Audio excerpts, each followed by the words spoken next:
그리고 성경책을 갖고 오지 않으신 분은 이웃의 것을 훔쳐서라도 성경책을 보시기를 바랍니다. 저희 교회는 이 프로젝터를 통해서 사람이 갖고 다녀야 될 성경책을 쏘지 않습니다. 사람이 성경책 갖고 다니는 게 전혀 어려운 것이 아닙니다. 아무리 구도자를 배려한다고 하더라도 성경책을 교회에 들고 다니는 것은 지극히 작은 일인데, 요즘 교회들은 성도들을 너무 이렇게 배려한다고 해서 아무것도 들고 가지 않아도 되고 어떤 옷을 입고 가도 되고 와주는 것만으로 감사한 것처럼, 그러나 사람이 자기 성경책이 있어야 됩니다. 자기 성경책이 있어서 이 구절이 어디에 있다, 내가 은혜 받은 성경 구절, 내가 많은 것을 깨달은 성경 구절, 이런 것을 줄을 치고 손때가 묻고 또 때로는 눈물 자국이 있고 또 내가 은혜 받은 성경 구절에 메모한 것이 있고, 이런 것이 있으므로 그것이 나의 믿음의 경력이 되는 것이고, 요즘에 교회마다 찬송가 가사를 프로젝터로 보여주고 그것도 불충분해가지고 무슨 오디오 비주얼 영상을 보여주고, 이것은 사람들의 지적인 수준을 얕보는 것과 마찬가지예요.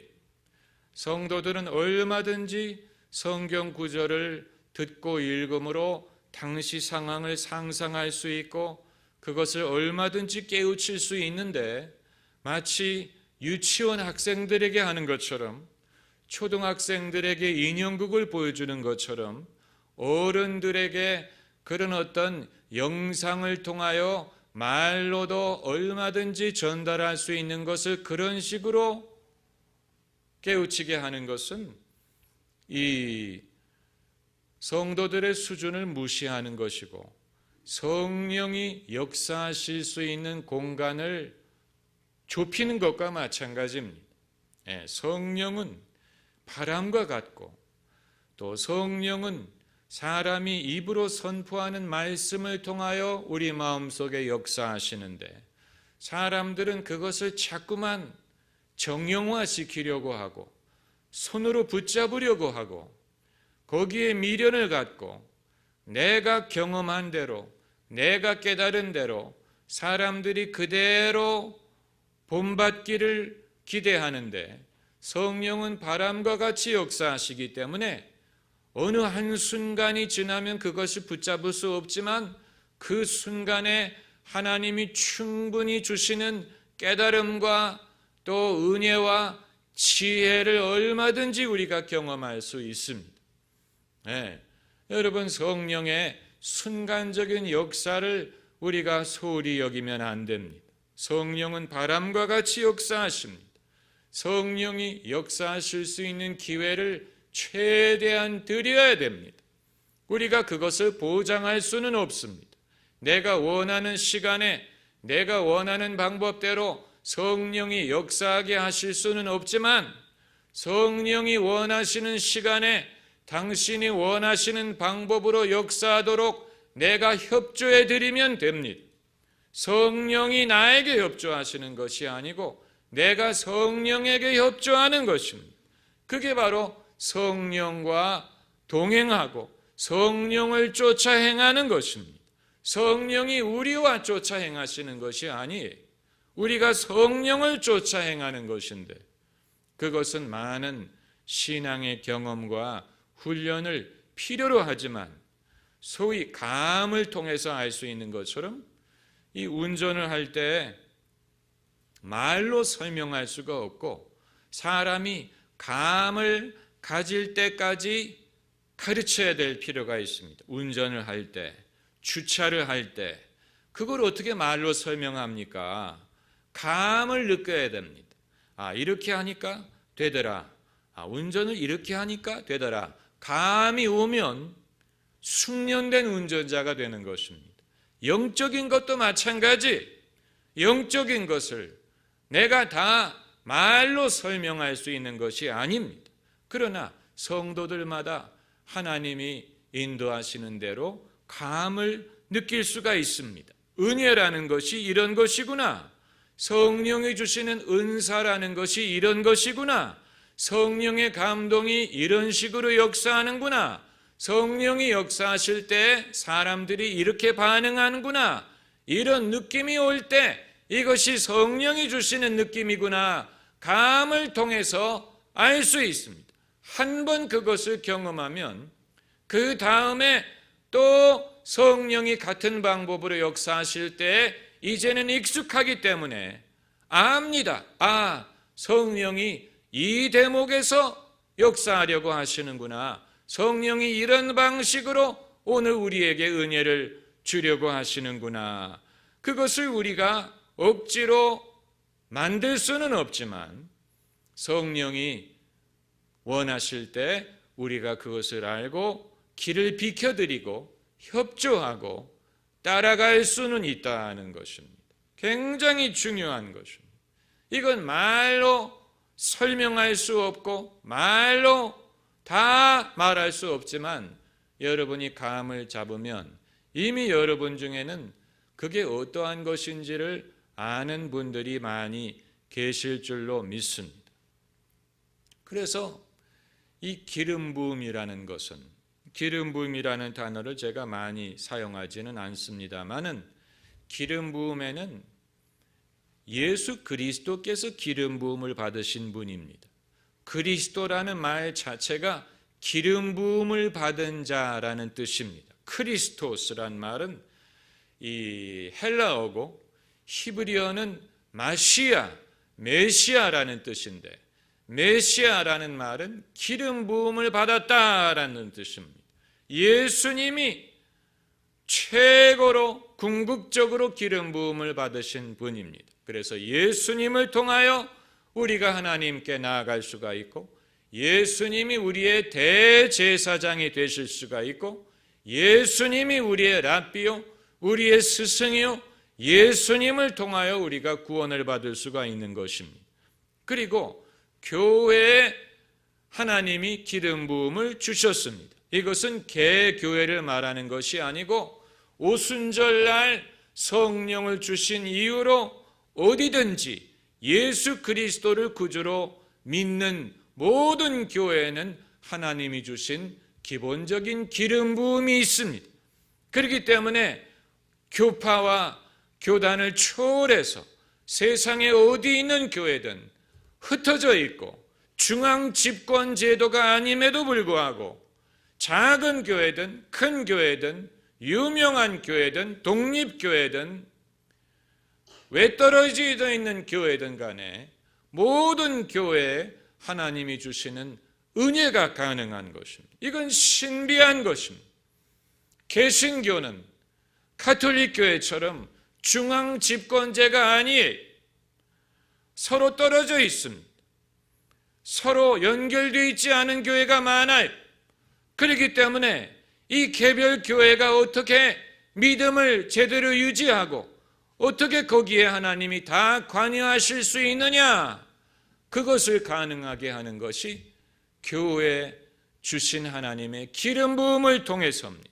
그래서 너희 두세 사람이 내 이름으로 모이는 곳에 내가 함께 있느니라. 이 말씀대로 어느 나라든 어느 시대든 어느 교파든 두세 사람이 예배당이 아니어도 상관이 없고 주일날이 아니어도 상관이 없고 안수를 받은 성직자가 집례하지 않아도 상관이 없이 예수 그리스도를 믿는 두세 사람이 주님의 이름으로 모일 때 주님이 그곳에 함께 하시기 때문에 비록 사람으로 구성된 제도가 없을지라도 그럼에도 불구하고 그들이 진리를 따라갈 수가 있고 하나님이 그 가운데 역사하셔서 죄인을 용서하시고 구원하시고 예수님을 아는 진리를 배울 수 있도록 역사하시는 것입니다. 이것은 신비한 것입니다. 신비한 것입니다. 지난 2000년 동안 기독교가 그 생명을 유지할 수 있었던 비결이 바로 거기에 있습니다. 그리고 이제 개개인에게 주시는 기름 부음이 있습니다. 에베소서를 보면 하나님이 교회의 5직분을, 예수님이 교회의 5직분을 만드셨다고 했는데, 사도, 선지자, 복음 전하는 자, 목사, 교사, 이 5가지 직분이 있습니다. 이것은 예수님이 교회에 허락하신 직분이요, 또 은사입니다. 사도는 사도의 은사가 있고, 선지자는 선지자의 은사가 있고, 복음 전하는 자, 목사, 교사 다 하나님이 그들에게 주신 은사가 있습니다. 목사가 사도가 되려고 할 수 없고, 선지자가 교사가 되려고 할 수가 없고, 목사는 목사대로, 사도는 사도대로 하나님이 주시는 기름 부음이 있습니다. 그리고 그 개별 기름 부음 이외에 개교회의 회중에게 주시는 기름 부음이 있습니다. 여기에 대해서는 사람들이 잘 모릅니다. 개인에게 주시는 기름 부음만을 생각하려고 하는데, 그러나 고린도 전서 14장을 보면 너희가 모일 때 가르치는 말씀도 있으며 찬송시도 있으며 계시도 있으며 예언도 있으며 방언함도 있고 통역함도 있나니 너희가 모일 때, 그것이 바로 교회를 가르치는 것, 개교회를 가르치는 것입니다. 우주적인 교회가 아닌 개별 교회, 로컬 처치를 말하는 그 교인들이 모일 때 하나님이 그들에게 주시는 기름 부음이 있습니다. 이 기름 부음을 우리가 소홀히 여기면 안 됩니다. 교회를 무엇에 비교합니까? 몸에 비교하죠. 몸, 이것은 아주 적절한 비유입니다. 사람의 몸이 손가락 하나만 아파도 온몸이 아픕니다. 이 하나가 아파도 끙끙대면서 잠을 자지 못합니다. 손가락이 아프든 이가 아프든 그건 그 한 부분의 아픔인 것이 아니고 나의 아픔이에요. 어느 누구도 병원에 가서 나는 멀쩡한데 내 손가락이 아프다 이렇게 말하지 않습니다. 내가 아프다고 말하죠. 어디가 아프십니까? 손가락이 아프다고. 내가 아프다 그러지 내 손가락이 아프다고 말하지 않습니다. 손가락이 아픈 건 내가 아픈 것입니다. 교회도 이와 같습니다. 그러므로 직분을 맡아야 될 사람, 하나님이 사명을 주신 사람, 그것이 큰 것이든 작은 것이든 하나님이 개교회에서 성도들 각자에게 주신 역할이 있을 때 그 사람이 시험을 당했다든가 마음이 상했다든가 아니면 실족을 했다든가 그래서 자기의 역할을 기쁨으로 감당하지 못할 때 그것이 몸 전체에 타격을 줍니다. 그것을 우리가 느낄 수 있습니다. 셀을 인도해 보신 분들은 그것을 아실 것입니다. 셀이 10명이든 5명이든 3명이든 숫자와 상관이 없이 모두가 영적으로 충만하고 기쁠 때 그때의 느낌과 누가 빠졌다든가 누가 시무룩하다든가 누가 괴로운 일이 있다든가 그래서 모일 때 벌써 분위기가 달라집니다. 그것은 셀 리더가 충분히 준비를 하지 않아서 그런 것이 아니고 한 사람이 아픈 것은 전체가 아픈 것과 마찬가지. 한 사람이 상처 입은 것이 전체에게 영향을 주는 것입니다.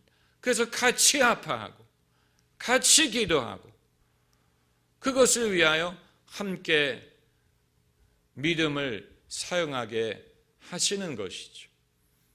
그렇기 때문에 이 한 사람의 승리가 그 사람의 승리로만 끝나는 것이 아니고 교회의 승리가 되고 한 사람의 기쁨이 교회의 기쁨이 되고 반대로 한 사람의 슬픔이 교회의 슬픔이 되는 것인데, 요즘 성도들은 너무 개인주의화돼서 자신의 아픔을 성도들이 느낄 수 있음에도 불구하고 그것을 나누려고 하지 않고, 또 거기에 대해서 마음을 열고 도움을 요청하려고 하지도 않고, 자신의 아픔을 말하는 것을 창피하게 생각하고 부끄럽게 생각하고 숨기려고 하고 부인하려고 하고 아닌 척하려고 하고, 그리고 더 이상 아닌 척하지 못할 때는 교회를 떠나갑니다.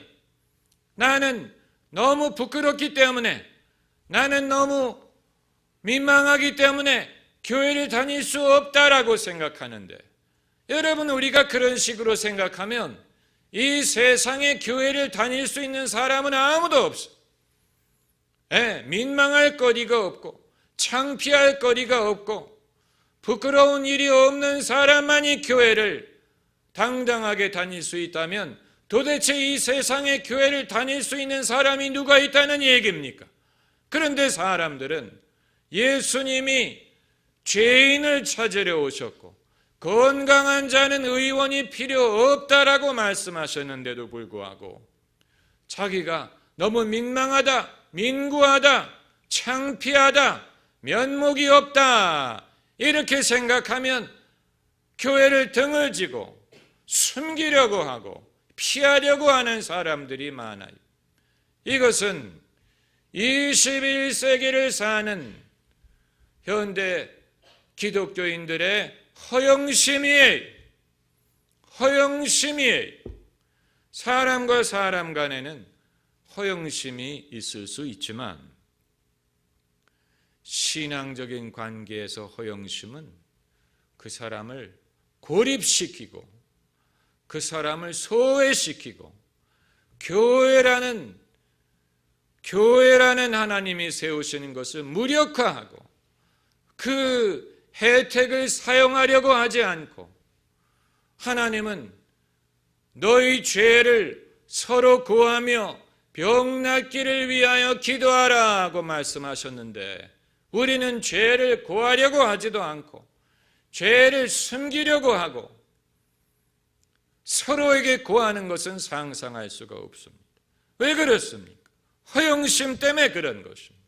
자존심이 그것을 허용하지 않는 것입니다. 내 자랑스러운 면, 떳떳한 면은 사람에게 구할 수 있지만 내 죄, 성경은 분명히 말하기를 너희의 염려를 서로 구하라고 하지 않았고 너희의 기쁜 일을 서로 구하라고 하지도 않았어요. 너희 죄를 서로 구하며 병 낫기를 위하여 기도하라. 그 말은 교회가 함께 기도할 때 교회 주신 권능과 기름 부음을 통하여 얼마든지 치유함을 얻을 수가 있고 얼마든지 나음을 입을 수가 있지만, 그렇게 하기 위해서는 먼저 서로가 서로를 신뢰하고 서로의 필요성을 인정하고 교회에 주신 은사를 믿고, 그래야 죄를 서로 구할 수가 있는 것이고, 그리고 죄를 서로 구한다는 말은 그것이 그 관계를 벗어나지 않는다는 얘기입니다. 만일 서로에게 고한 말이 그 모임을 벗어나서 다른 데에 들린다. 내가 누구를 신뢰하고 내 죄를 고하였는데 며칠 지나서 온 교회가 그것을 알더라. 그러면 다시는 죄를 고하지 않습니다. 이것은 우리가 하나님에게 부여받은 만인 제사장론이라는 것이 다른 것을 말하는 게 아니에요. 만인 제사장론을 믿고 그 혜택을 누리려고 한다면 만인이 제사장이 될 준비가 돼야 됩니다. 제사장의 사명을 감당할 준비가 돼야 만인 제사장론이 그 효력을 발휘할 수가 있는데, 그러기 위해서는 우리가 형제와 자매에게 내가 형제를 돌보는 자이니까, 가인이 반문한 것처럼 우리는 형제를 돌보는 자. 내 아우가 어디 있느냐? Where is your brother? 성경에 주님이 물으시는 질문 중에 내 아우가 어디 있느냐? 내 아내가 어디 있느냐? 내 남편이 어디 있느냐? 주님이 그런 질문을 하셨어요. 사마리아 수가성 여인에게는 내 남편을 데리고 오라 그러셨고, 또 아브라함에게는 내 아내 사라가 어디 있느냐? 주님이 모르셔서 물으시는 것이 아닙니다. 그것은 우리가 아우를 돌보는 자, 가족을 돌보는 자의 입장에 있다는 얘기입니다. 돌아보는 자는 그 사람이 자신의 아픔이나 자신의 죄를 고할 때 이것은 그 사람과 나 그리고 하나님 간에 이 굉장히 거룩한 그런 역사가 이루어지고 있다는 것을 알고, 그 사람이 나를 신뢰해서 자신의 아픔을 고했을 때는 그것이 내 입을 떠나면 안 돼. 그것을 내 입을 떠나게 해서는 안 됩니다. 어떤 명분으로도 염려를 한다는, 염려가 돼서라, 아니 어떤 명분으로도 그 사람이 내가 오늘 칼을 들고 가서 누구를 죽이겠습니다 이렇게 말한다면 범죄를 예방하기 위해서 말해야 되겠지만, 그게 아니라면 내가 아무개를 죽였습니다 라고 만일 고백을 했을 때 즉시 내가 가서 아무개가 누구를 죽였답니다. 그럼 그 사람은 주님에게 고백하는 마음으로 나에게 죄를 고하였는데 다시는 그런 일이 일어날 수 없을 것입니다. 그렇지 않습니까? 우리가 형제를 돌아본다는 말은 무슨 내가 사교적인 사람이 돼가지고 사람들이 많이 내 휘하에 오고 내가 그들을 거느리고 그들이 내 말을 듣고 그걸 말하는 것이 아니에요. 그걸 말하는 것이 아닙니다. 그런 식으로 우리가 생각하면 안 됩니다. 그래서 이런 면도 있고 저런 면도 있고, 누가 나의 자신의 죄를 고할 때 듣는 사람의 사명도 중요하지만, 그러나 오늘날 더 큰 문제는 고하려고 하지 않는 데 있습니다. 너무 창피해서, 속된 말로 쪽팔려서 나에게 이런 문제가 있다는 것을 나도 용납할 수 없는데 누구에게 그걸 말한다는 것을 참을 수 없다, 이런 식으로. 여러분, 왜 치유가 일어나지 않느냐? 왜 우리가 낫지 않느냐? 아픔이 낫지 않느냐?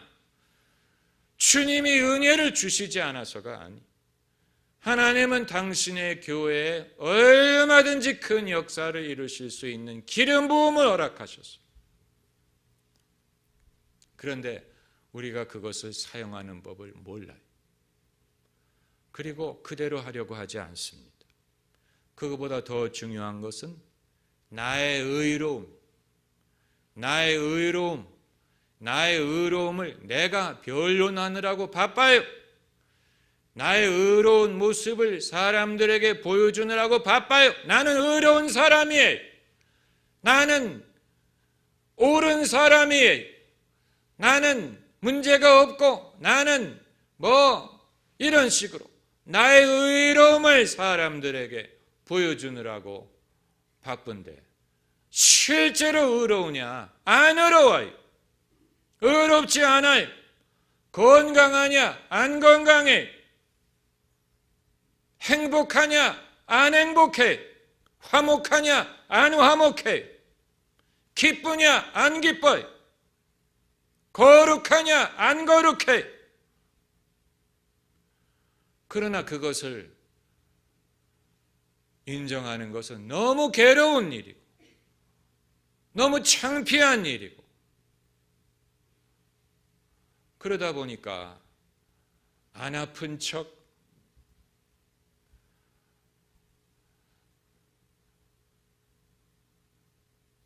문제가 없는 척 하게 되면 치유도 이루어질 수가 없지요. 주님이 병자를 고치시기 전에 그들의 의사를 묻지 않고 고치실 때도 있었지만, 성경에 구체적으로 기록된 사례는 대부분이 그들의 의사를 물어보셨어요. 무엇 해주기를 원하느냐? 내가 무엇 해주기를 원하느냐? 내가 이것을 할 수 있음을 믿느냐? 내가 낫고자 하느냐? 의사를 물으셨죠. 예수님이 몰라서 물으신 게 아니에요. 아시지만 당사자가 그것을 인정하고 도움을 청하고 자신의 무력함을 고백할 필요가 있기 때문에 그런 것이죠. 내가 무엇 해주기를 원하느냐? 바디메오가 자기의 입으로 보기를 원하나이다. 그 고백을 예수님은 듣고자 하셨어요. 내가 낫고자 하느냐? 38년 된 병자에게 당연히 낫고자 하죠. 낫고자 하지 않으면 왜 그 자리에 앉아 있겠습니까? 그러나 그건 그렇게 당연하게 여길 수 있는 것이 아니, 그 사람이 자기 입으로 고백을 해야 돼. 심플한 대답이 낫고자 한다. 그런데 그 38년 된 병자는 그 말하기가 힘들었어요. 낫고자 하는데 못 낫다, 이 말하기가 어려운 거예요. 그래서 뭐라고 얘기했냐면, 내가 물이 동할 때마다 내려가려고 할 때 나보다 누가 먼저 내려가나이다. 그걸 물어본 게 아니에요. 왜 지금까지 못 나았느냐를 물어본 게 아니에요. 그러나 사람들은 그런 식으로 자신을 변호하려고 하는, 왜 내가 지금까지 못 나았느냐? 왜 이 문제가 해결되지 않느냐? 나는 원래 선한데, 나는 원래 문제가 없는 사람인데, 뭐 이런 일 때문에 그렇습니다. 그걸 물어보는 게 아니. 대다수의 사람들은 자기를 변호하느라고 바빠요. 우리 애가 원래 착한 애인데, 원래 이런데 어떻게 상황을 잘못 만나가지고, 그걸 물어보는 게 아니. 사람들은 예수님이 그것을 아십니다. 옛날에도 어려운 일이고 지금도 어려운 일입니다. 그렇기 때문에 은혜가 필요한 것입니다. 은혜라는 건 그냥 입으로만 고백하는 게 아니에요. 은혜라는 건 그냥 입으로 은혜, 주님의 은혜라, 나의 나됨은 주의 노래하라고 은혜가 있는 것이 아니고, 은혜라는 것은 나의 의로움을 내가 변론하려고 하지 않는 것이고, 내가 옳다고 내가 주장하려고 하지 않는 것입니다. 내가 나를 의롭다 하지 않고 주님이 나를 의롭다 하심을 전적으로 믿는 것이 은혜예요. 내가 나를 의롭다고 변론하려고 하지 않는 것이 은혜예요. 내가 나를 변론할 수 있다면 예수님이 필요 없지요. 내가 나의 대언자가 되면 되니까. 예수님이 대언자가 되신다는 말은 내가 나를 대언할 수 없을 때 예수님이 대신 우리의 대언자가 되어주심을 믿는 것입니다. 할렐루야. 내가 나를 변명할 수 없는데 예수님이 나를 변명해 주실 것을 믿는 것입니다. 그게 은혜예요. 그렇기 때문에 은혜가 은혜되기 위해서는 자신의 무력함을 인정해야 됩니다. 나의 무력함, 나의 모순, 나의 아픔, 내가 노력하고 노력하지만 되지 않는 일들에 대하여 고백해야 됩니다. 내가 애쓰고 애쓰지만 해결되지 않는 문제에 대해서 우리가 인정할 수 있어야 됩니다. 해도 안 된다. 내가 애를 쓰지만 안 된다. 아마 그런 식으로 고백하는 사람이 있으면 처음에는 사람들이 충격을 받을 것이지만 사람들이 다 좋아할 것입니다. 왜냐하면 모든 사람이 하고 싶은 말이거든요. 모든 사람이 그 말을 하고 싶어. 잘 안 된다. 애쓰고 애쓰는데 잘 안 된다. 모든 사람이 그 말을 하고 싶지만 못해. 체면을 생각하기 때문에. 남들이 어떻게 생각할까? 이 생각 때문에 그 말을 못해요. 해도 잘 안 된다. 그런데 누가 나는 참 힘쓰고 애쓰고 많이 성장한 것 같은데 잘 안 된다. 그럼 사람들이 처음에는 충격을 받겠지만 집사님이 권사님이 근데 충격을 받는 건 그건 위선이. 왜 충격을 받습니까? 그게 뭐가 새삼스러운 일이라고. 그게 뭐가 새삼스러운 일이라고. 그건 위선이. 그 위선이에요. 그건. 그렇게 싫어 놀라면 안 돼. 오히려 기뻐해야 된다. 너도 그러냐? 너도 그러냐? 나도 그런데. 기뻐해야지. 반색을 해야지. 집사님이 목사님이 그건 위선이에요. 목사님도 그러시냐? 반가워해야 됩니다. 왜냐하면 우리는 다 인간이기 때문에. 인간이라는 가족에 속해서. 만약에 그렇지 않은 분은 천사예요. 그런 분들은 이따 나가실 때 남아 계세요. 나머지 인간은 비슷합니다.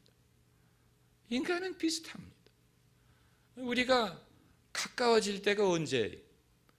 저 사람이 나와 같다는 사실을 발견할 때 가까워지잖아요. 나는 저 사람이 콧대가 높고 잘난 척하고 똑똑한 척하고 그런 줄 알았는데 보니까 나와 같아요. 친해지는. 제가 옛날에 초등학교 동창생들하고 만나가지고 노래방을 갔는데 웃는 분들은 저희 이상한 분이에요. 뭐가 이상하다고 노래방 갔다는. 그럼 모여서 뭘 하겠어요?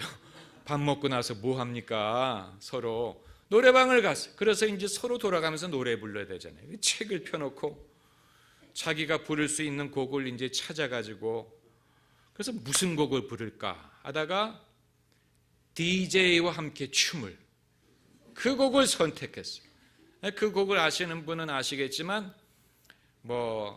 내가 젓가락질 못한다고 나 뭐라 해 이런 교복이 반바지라면 얼마나 시원하고 좋을까 이런 기존의 질서에 대해서 이렇게 반항하는 젊은이의 감정을 노래하는. 제가 그 노래를 불렀더니 나중에 교회를 안 다니는 친구가 저보고 네가 그때 그 노래를 부르는 걸 보고 놀랐다는 거예요. 왜냐하면 제가 목사라는 사실 때문에, 목사기 때문에 저 친구는 기존 질서 편이라고 생각을 했는데 노래를 선택한 걸 보니까 반항심이 있는 노래를 부르는. 그래서 뭔가 저에 대해서 친근함을 갖게 됐다 이렇게 말하는 걸 들었는데, 여러분 목사도 반항심이 있습니다. 세상의 그 구태의연한 것들에 대해서 반항심 많습니다. 못마땅한 거 많아요. 그러나 목사이기 때문에 안 그런 척하는 것입니다. 덕을 세우기 위하여 성도들에게 어떤 문제를 제기하는 게 아니고 하나님의 해답을 제공해야 되기 때문에 말하지 않은 것뿐이지. 못마땅한 거 많아요. 그 몰라서 얘기 안 하는 게 아니. 그러나 예수님은 목사를 못마땅한 것을 지적하기 위해서 보내신 게 아니고 하나님의 말씀을 전달하기 위해서 보내셨어요. 그게 사람의 영혼을 세우기 때문에, 구원하기 때문에. 그게 다른 것뿐이지 다 보고 생각하는 것은 비슷비슷합니다. 우리가 다 똑같은 세상을 보고 다 비슷하게 생각합니다. 비슷한 것을 느끼고 비슷한 것을 원하고 비슷한 이유 때문에 아파합니다. 그거 이상하게 생각하면 안 됩니다. 하루 3끼 안 먹으면 배고픈 거 다 마찬가지. 여러분, 그러므로 요엘서는 오늘 강해를 마치려고 했지만 기름 부음에 대해서, 이 기름 부음, anointing, 이 anointing이란 말이 많이 사용이 됐죠. 기름 부음이라는 것은 개인에게 주시는 기름 부음이 있는 것뿐만이 아니고 교회 전체, 예수 그리스도의 교회에 주시는 기름 부음이 있고 개개인에게 주시는 기름 부음이 있고 직분에 주시는 기름 부음이 있고 교회 회중에게 주시는 기름 부음이 있어요. 우리가 예수 그리스도의 몸을 이루었기 때문에 우리는 함께 이 기름 부음을 보존하고 이 기름 부음을 최대한으로 활용하고 이것이 서로에게 덕이 되고 구원이 되고 축복이 되게 해야 될 임무가 있는 것입니다. 할렐루야. 기도하십시다.